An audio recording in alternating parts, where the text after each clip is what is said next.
కొన్ని సందర్భాల్లో మన జీవితంలో ఏం జరుగుతుందో ఎవరికీ చెప్పలేని పరిస్థితి వస్తుంది. మనసులో ఎంతో బాధ ఉంటుంది, కళ్ళలో నీళ్లుంటాయి. కానీ ఆ బాధను అర్థం చేసుకునే ఒక్క మనిషి కూడా మన పక్కన లేడనిపిస్తుంది. ఎవరితో చెప్పాలి, ఎలా చెప్పాలి అని ఆలోచిస్తూ మన బాధను మనలోనే దాచుకుంటాం. కానీ ఒక విషయం గుర్తుపెట్టుకోండి, మన బాధను ఎవరికీ చెప్పలేకపోయినా మన యేసయ్యకు మాత్రం చెప్పగలం. ఎందుకంటే మనం మాటల్లో చెప్పకముందే మన హృదయంలో ఏముందో ఆయనకు తెలుసు. మన కళ్ళలో కన్నీళ్లు రాకముందే మన హృదయం ఎంతగా బాధపడుతుందో ఆయనకు తెలుసు. మన చుట్టూ ఉన్నవాళ్లు నీకేమైంది అని అడగకపోయినా యేసయ్య మాత్రం మన బాధను చూస్తూనే ఉంటాడు. అందుకే నీకీరోజు ఎవరూ లేరనిపిస్తే ఒక్కసారి నిశ్శబ్దంగా యేసయ్య దగ్గరికి వెళ్ళి కూర్చో.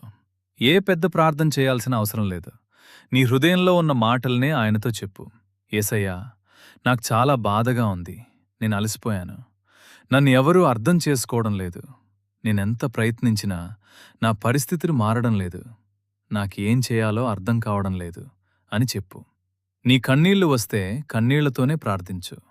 మాటలు రావడం లేదంటే నిశ్శబ్దంగానే ఆయన ముందు ఉండు. ఎందుకంటే మన ప్రార్థనలో ఉన్న మాటల కంటే మన హృదయంలో ఉన్న బాధను యేసయ్య ఎక్కువగా అర్థం చేసుకుంటాడు. మనుషులు మనల్ని ఒకసారి ఓదార్చి వెళ్ళిపోవచ్చు, కానీ యేసయ్య మన బాధ మధ్యలో కూడా మనతోనే ఉంటాడు. కొన్నిసార్లు మనం ఇలా అనుకుంటాం, నేనింతగా ప్రార్థిస్తున్నాను, అయినా నా సమస్య ఎందుకు పోవటం లేదు? యేసయ్య నా ప్రార్థన వింటున్నాడా? నా జీవితంలో ఎప్పుడు మార్పు వస్తుంది? అలాంటి సమయంలో దేవుడు నీ ప్రార్థన వినడం లేదని అనుకోకు. నిశ్శబ్దం అంటే దేవుడు దూరంగా ఉన్నాడని కాదు. కొన్ని సమాధానాలు వెంటనే వస్తాయి, కొన్ని సమాధానాలు ఆలస్యంగా వస్తాయి. మరికొన్ని విషయాల్లో మనకు కావలసిన సమాధానం కాకుండా మనకు అవసరమైన సమాధానాన్ని దేవుడిస్తాడు. మనకు ఒక దారి మూసుకుపోయినట్టు కనిపించినప్పుడు దేవుడు మరో దారిని సిద్ధం చేస్తుండవచ్చు. మనకు ఆలస్యం అనిపించిన చోట దేవుడు తన సమయాన్ని సిద్ధం చేస్తుండవచ్చు. అందుకే నీ పరిస్థితిని చూసి నీ విశ్వాసాన్ని కోల్పోకు. ఈరోజు నీ జీవితం ఎంత కష్టంగా ఉన్నా ఇది నీ జీవితానికి చివరి అధ్యాయం కాదు. నీ కన్నీళ్లు నీ కథకు ముగింపు కాదు. నీ బాధ నీ జీవితానికి గుర్తింపు కాదు. యేసయ్య చేతిలో ఉన్న నీ జీవితం ఇంకా పూర్తి కాలేదు. ఒక చిన్న విషయం గుర్తుపెట్టుకో, నువ్వందరి ముందు బలంగా కనిపించాల్సిన అవసరం లేదు. ప్రతిరోజు నవ్వుతూ ఉండాల్సిన అవసరం లేదు. నీ బాధను దాచిపెట్టి నేను బాగున్నాను అని నటించాల్సిన అవసరం లేదు. యేసయ్య ముందు మాత్రం నువ్వు నిజంగా నువ్వుగా ఉండవచ్చు. నీ భయాలను చెప్పు, నీ కోపాన్ని చెప్పు, నీ నిరాశని చెప్పు, నీ కన్నీళ్లను చెప్పు, నీ కలలను చెప్పు, నీ కుటుంబం గురించి చెప్పు, నీ భవిష్యత్తు గురించి చెప్పు. నీకు భయంగా ఉన్న ప్రతి విషయం ఆయనకు అప్పగించు. ఎందుకంటే నువ్వు ఒంటరిగా మోసేంత చిన్నది కాదు నీ బాధ, కానీ యేసయ్య చేతుల్లో పెట్టడానికి మాత్రం అది చాలా పెద్దది కాదు. ఈరోజు నీకెవరో ఒకరు కావాలని అనిపిస్తే యేసయ్యను గుర్తు చేసుకో. నీ ఫోన్లో ఎవరి కోసం ఎదురుచూడాల్సిన అవసరం లేదు. ఎవరో ఒకరు నీకు మెసేజ్ చేస్తారని ఎదురుచూడాల్సిన అవసరం లేదు. నీ బాధని ఎవరో అర్థం చేసుకుంటారని ఎదురుచూడాల్సిన అవసరం లేదు. నీ గదిలో, నీ ఇంట్లో, నీ ప్రయాణంలో నువ్వు ఎక్కడ ఉన్నా ఒక్కసారి కళ్ళను మూసుకుని ఇలా చెప్పు, యేసయ్యా, నాకన్నీ అర్థం కావడం లేదు, నా ముందు దారి కనిపించడం లేదు, కానీ నువ్వు నాతో ఉన్నావని మాత్రం నేను నమ్ముతున్నాను. నా బాధను నీ చేతుల్లో పెడుతున్నాను. నా భయాన్ని నీకు అప్పగిస్తున్నాను. నా కుటుంబాన్ని నీకు అప్పగిస్తున్నాను. నా భవిష్యత్తును నీకు అప్పగిస్తున్నాను. నాకు కావాల్సినది కాదు, నాకు మంచిదైన దాన్ని నువ్వే చెయ్యి. నేను బలహీనంగా ఉన్నప్పుడు నాకు బలంగా నిలబడే శక్తినివ్వు.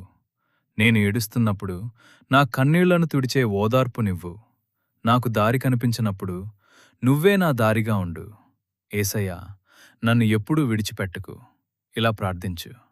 నీ పరిస్థితి వెంటనే మారకపోవచ్చు, కానీ నీ హృదయంలో మార్పు మొదలవుతుంది. నిన్ను బాధపెట్టిన విషయాలను మెల్లగా దేవుని చేతుల్లో పెట్టడం నేర్చుకుంటావు. నిన్ను కూల్చేసిన పరిస్థితుల మధ్యలో కూడా మళ్లీ నిలబడే ధైర్యం వస్తుంది. ఎందుకంటే దేవుడెప్పుడూ మన సమస్యలను మాత్రమే మార్చడు. కొన్నిసార్లు ఆ సమస్యలను ఎదుర్కొనే మనల్ని కూడా మార్చుతాడు. కాబట్టి ఈరోజు నీ హృదయం చాలా భారంగా ఉంటే ఈ వీడియో చూస్తున్న నువ్వు ఒక్క విషయం గుర్తుపెట్టుకో, నువ్వు ఒంటరివి కాదు. నీ కన్నీళ్లను చూసే దేవుడున్నాడు. నీ ప్రార్థనను వినే దేవుడున్నాడు. నీ బాధను అర్థం చేసుకునే దేవుడున్నాడు.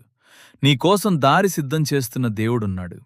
ఈరోజు నీకేమీ అర్థం కాకపోయినా, రేపు వెనక్కి తిరిగి చూసినప్పుడు, నా ప్రతి పరిస్థితుల్లోనూ యేసయ్య నాతోనే ఉన్నాడు అని నువ్వే చెప్పే రోజు వస్తుంది. అందుకే వదిలిపెట్టకు. ప్రార్థించడం ఆపకు. నమ్మడం ఆపకు. యేసయ్యను పట్టుకోవడం ఆపకు. ఎందుకంటే మన చేతులు బలహీనపడినప్పుడు ఆయన చేతులు మనల్ని పట్టుకుంటాయి. మన హృదయం విరిగిపోయినప్పుడు ఆయన మన హృదయాన్ని మళ్ళీ బాగుచేస్తాడు. మనకు దారి కనిపించినప్పుడు ఆయనే మనకు దారి చూపిస్తాడు. కాబట్టి ఈరోజు నీ బాధతోనే యేసయ్య దగ్గరికి వెళ్ళు. నీ కన్నీళ్లతోనే వెళ్ళు. నీ బలహీనతతోనే వెళ్ళు. ఎందుకంటే నువ్వెలా ఉన్నావో అలా ఆయన దగ్గరికి వెళ్ళవచ్చు. ఆయన నిన్ను తిరస్కరించడు. ఆయన నిన్ను ఒంటరిగా వదిలిపెట్టడు. నీ కథ ఇంకా ముగియలేదు. నీకోసం దేవుని చేతిలో ఇంకా ఎన్నో మంచి అధ్యాయాలున్నాయి. కాబట్టి ధైర్యంగా ఉండు. ప్రార్థనలో ఉండు. విశ్వాసంలో ఉండు. యేసయ్య నీతో ఉన్నాడు. ఆమేన్. ఈ ప్రార్థన ద్వారా మీరు బలపరచబడితే, మీ హృదయంలో విశ్వాసం కలిగితే కామెంట్లో ఆమేన్ అని రాయండి.